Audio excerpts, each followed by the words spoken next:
honey. Opo, kukunin ko na lang. Teka, honey, alam mo ba kung saan nakalagay yon? Alam ko po.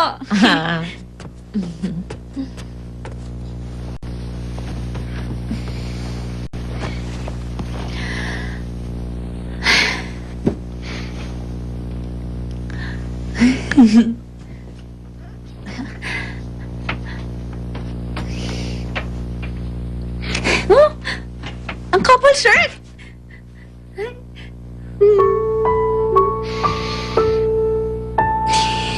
Nasa kanya pa rin.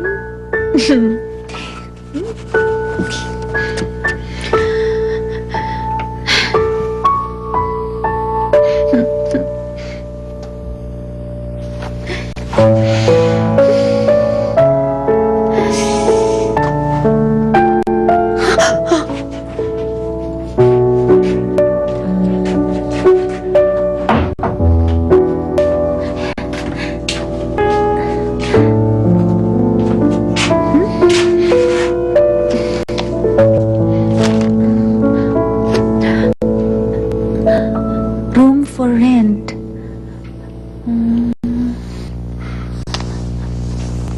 Part-time job?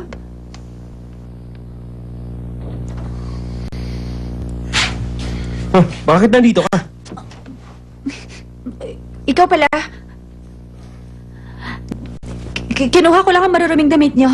Nakuha mo na, hindi ba? Kaya pwede ba umalis ka na? Jello, may narinig kasi ako sinabi ni Darius.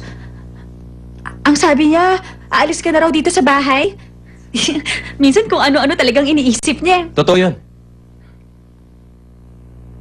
Ha? Aalis ako rito. Bakit? Bakit? Kailangan ko ba magpaalam sa'yo? Hindi sa ganon. Teka, dahil ba sa akin? Aalis ka dahil bumalik ako? Hindi. Wala itong kinalaman sa'yo. Hindi lahat ng bagay tungkol sa'yo. Anong ibig mo sabihin? Dahil po sa inyo, naging maginhawa ang buhay ko. Hindi ako nakaranas ng hirap. Pero sa tingin ko po, oras na para matuto ako. Gusto ko na pong bumukod sa inyo at magtrabaho. Gusto ko na pong subukan kung paano mabuhay sa totoong mundo, sa sarili kong sikap, para malaman ko kung hanggang saan ang kaya ko. Mukhang walang masama sa plano mong yan. Huwag kang padalos-dalos. Kahit kababalik pa lang ni Honey. Jello, anak. Wala po itong kinalaman sa kanya. Buhay ko po ito.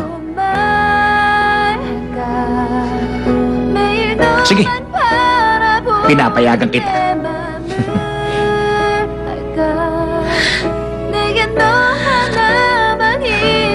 Hindi pwede. Si Jello, bumukod na siya. Kung kailan ako nakabalik sa bahay nila, saka naman siya aalis.